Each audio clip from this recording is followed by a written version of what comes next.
Hi there, Carl Freund here, Cambrian-AI Research. And today we have an interesting topic. This is all about hardware accelerated verification with the scale of chips being produced today, especially AI chips, but in general, verification is becoming really hard. And if you do use hardware assist, you can provide a lot of value. Joining me is Frank Schirrmeister, who's the Executive Director of Strategic Programs at Synopsys. Welcome, Frank. Thanks for having me. It's great to be here. My pleasure. Good to have you. Why don't we just dive right in there? So you've got some new products in your portfolio. Why don't you just talk about what they are and what problems they're solving?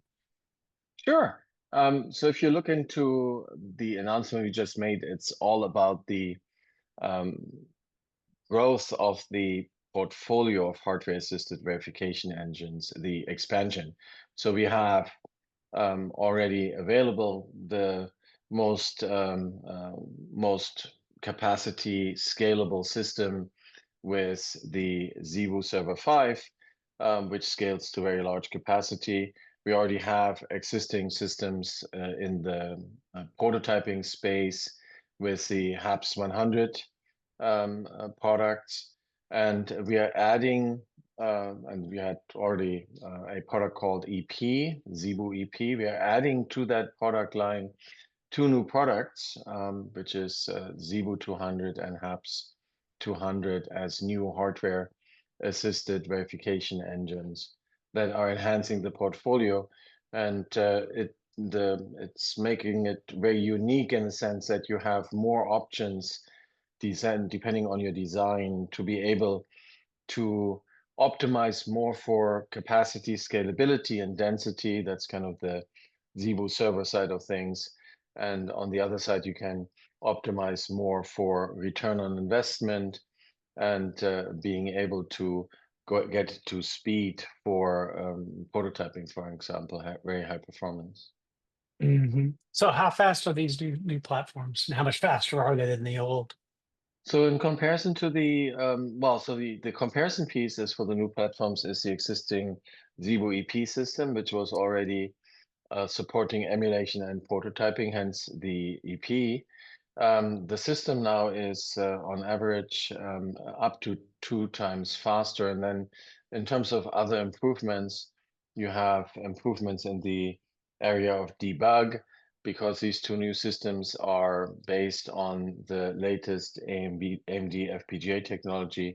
You have capacity and debug improvements and growth in those domains. Interesting, interesting. So let's talk a little bit about some audience members may not be familiar with the difference between um, emulation and prototyping. Can you touch on that? Sure. In the emulation world, so both of these engines for prototyping and emulation are really meant to address some of the key trends here going on in the industry. If I can divert those to those for a second here, there are really four trends that we are addressing. There's on the one hand the complexity of software. The software growth, it's significant how much more software is happening, and then how they're defining products. That's why we're referring to them as the software-defined products. The second thing is the capacity growth of hardware as it's developed, right? So you have all seen these charts where the number of transistors goes up into the right, and you have things like 208 million transistors there for things like the Blackwell. We count that at about 52 billion gates. But then you also have like a variance of capacities there for designs in mobile and consumer, for instance, and in automotive. And then the third and the fourth driver are really the growth of the interfaces around those chips. Like you have interface performance, interface speeds, capacities going up for things like PCI, USB, all those interfaces. And then in this world now where we are, where you have these software defined products, and where really Hennessy Patterson called it the golden age of semiconductors, you have a variety of different set of architectures you have to deal with, right? So you have this architecture complexity on with respect to things like which compute do I use? Do I use an accelerator? Do I put in FPGA fabric? What are my interfaces? How do I put it into chiplets? And then how do I kind of meet my system metrics? So going back to the question on what's emulation and prototyping, both of them address the ability to accelerate verification with many more verification cycles. When you look at verification happening in phases, from IP blocks through subsystems, through SoCs and chiplets, you have, on the one hand, really simulation early on, and that will always be there. That won't go away. It's always very important to be able to get your blocks up early. At the end, you have silicon and hardware-assisted verification, if you will, the bridge in there to allow you to do what, yeah, quadrillions of cycles. It sounds like a word Dr. Seuss would make up, but it's quadrillions of cycles of verification that you need to run, especially in the context of software, to verify and validate these systems. So emulation is focused very early on the ability to have synchronously all the blocks in a design connected. That's really the main differentiation these days. The synchronous setup. Has very simulation-like debug capabilities and so forth, and everything is orderly put together and run synchronously together. Prototyping is done in an asynchronous fashion that gets you to much higher speed, but it gets you to longer time to first model, if you will, because you have to optimize your design just like you would do on the chip with putting together those different blocks asynchronously. And as a result, you now get into the 50 megahertz speed range, where the emulation speed range is somewhere between, yeah, I would say up to 10 megahertz for emulation, but then with more debug visibility, again, on the emulation side. Interesting, interesting. I remember when I used to be part of a chip design team, and we did a lot of work on simulation. I guess those days are rapidly disappearing in the rear view mirror, where you really have to have hardware assisted verification to handle the complexity of these new chips. But also, It's the a, seems it's a, like, if I may interrupt, please, it's sure. actually not, it's not that simulation is going away. It's actually funny that all of these markets are growing. The problem is just getting so complex that you really need to use the right engine for the job, right? For Mm, simulation and formal techniques at the IP level, absolutely, those are happening. You get very fast turnaround. You compile, you get your debug results very fast. Emulation takes a bit longer to set up, right? So to get into a system, you get about 2 turns a day to update your RTL, depending on the design size, and then you get to like 10 megahertz, where 1 to 10 megahertz, where like simulation was like in the hertz and kilohertz range, and then prototyping gets you another order of magnitude up to higher mm, speed, which is really essential for very long workloads to mm. that software will imply. So it's really a question of using the right engine at the right time for the right use case. So with prototyping now, you can go beyond the operating system, right? You're actually running real workloads in the system for prototyping, right? Yeah, you're running real workloads. So we had at our launch event, we had NVIDIA. They are also in the quote list. We had them talk about how they're using prototyping really for the AI workload bringer. Basically, get their software designers. That's what's in the quote directly.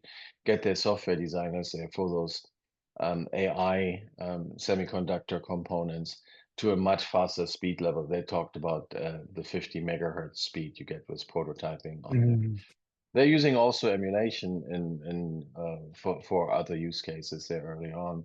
Here in this particular case, they were focusing on the prototyping setups, which can become mm. very complex. And they were talking there about up to 50 megahertz speeds. Yeah, I remember last year at Snug, Jensen Huang said something to the effect that without ZBoot, NVIDIA would not exist. Yeah, Which, without Synopsys overall, right? Synopsys is oh, much broader synopsis than overall, yeah. he came in and said, "Oh, these are my people," right? I was These are there. my people. It was a great moment, I think, for everybody. Yeah. Uh, he's such a rock star. So where's all this going? I mean, it seems like the performance you're delivering is really going to allow people to accelerate their design cycles, right? And increase their confidence in the quality and verification of the chips before they ever tape them out. Right. I mean, it's really catching up with or enabling, if you will, the complexity of the systems we're designing, right? So it's really all going into Mm. system design. And if you dissect our announcement, there are actually two more components I haven't touched on yet. So two are the new products based on the latest AMD technology and basically for capacities up to around 10 billion gate for emulation for prototyping and up to about 15, 16 billion gates for emulation. These systems are now the most optimized systems around. There's also a very important ROI component, which is around how you use these systems and how you configure these systems. We have introduced this concept of EP readiness. So in the past, you had to early on in the project decide, well, how much emulation do I need? How much prototyping do I need? And these are two systems. What we have introduced to the market is this concept of EP readiness, emulation prototyping readiness. And it's one base hardware platform that allows you to, with different cabling and different software stacks, build either an emulator for emulation use cases, things like RTL verification, performance, and so performance analysis, or build a prototyping system which with optimized cabling for performance that is used for the use cases like interface validation at highest speed and software bring up at highest speed. So this capability to optimize your ROI is very unique to us at Synopsys. And I'll surprise you a little bit as this is recording. Actually, I'll send you a request. I have one slide which brings this across, if you are okay with putting it, Sure. Yeah. um, Go uh, for it. which is basically talking about how the ROI is enabled with this EP readiness.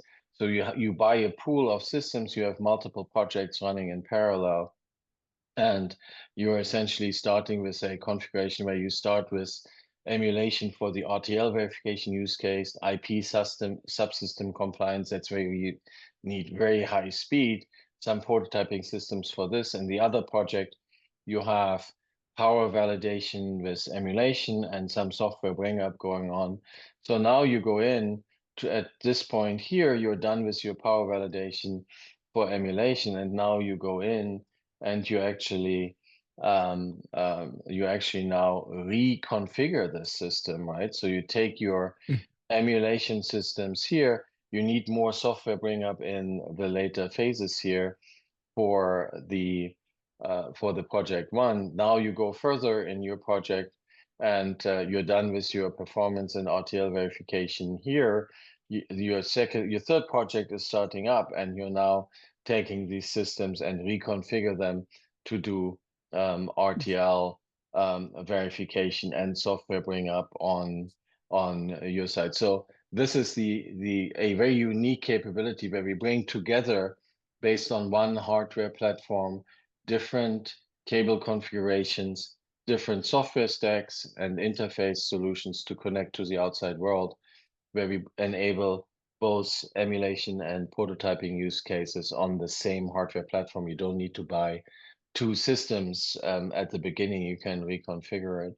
So that's very unique. And the other unique bits then are you asked where this is going.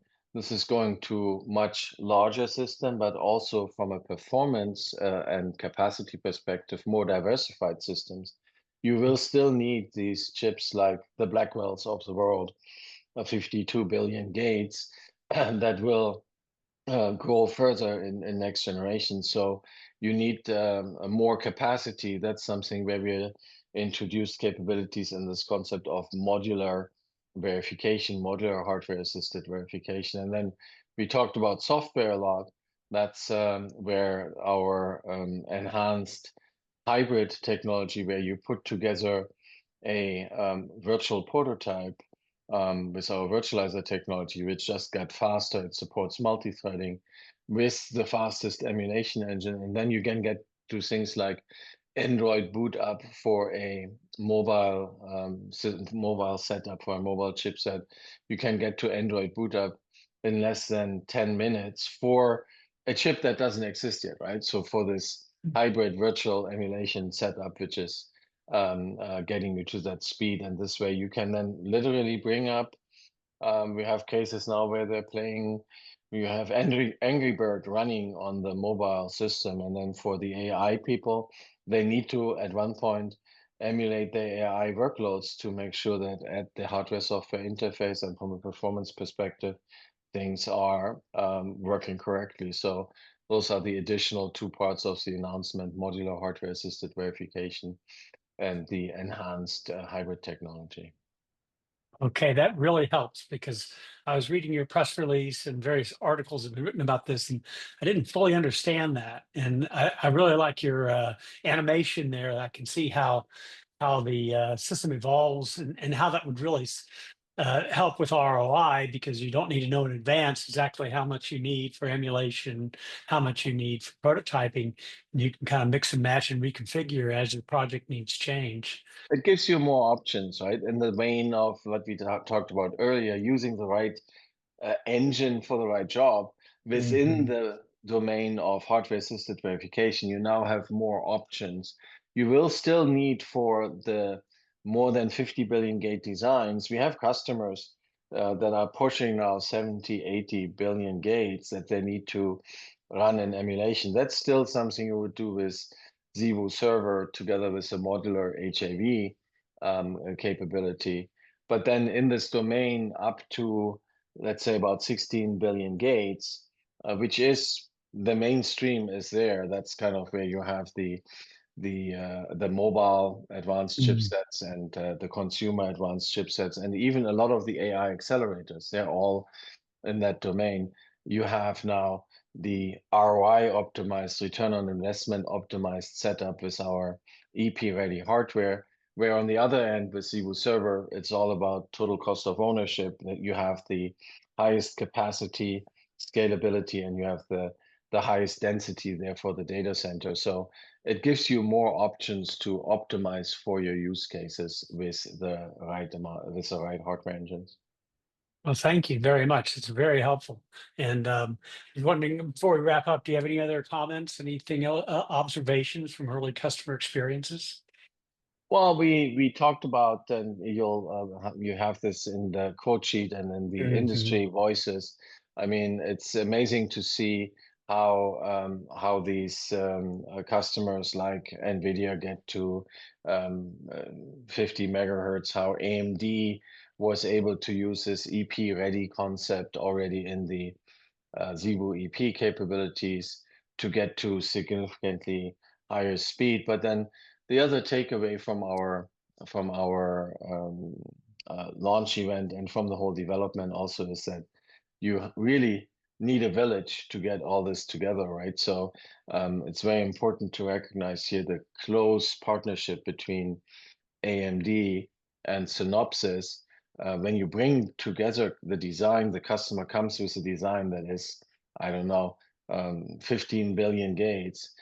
We have a lot of software work going on in our software stack to map that all into the little bite-sized pieces that communicate across FPGAs that can then go into the AMD FPGA. So that needs to be connected to the Vivado technology there from AMD. So it's really important here to recognize the importance of AMD as a very critical partner. And we had Ravi and Salil Raje from AMD talk with each other about that partnership and how it enables the industry. So it takes a lot of players to make all this Hmm. successful, then also taking into account on top of it the ecosystem of people in the hubs ecosystem with boards for interface protocol validation and so forth.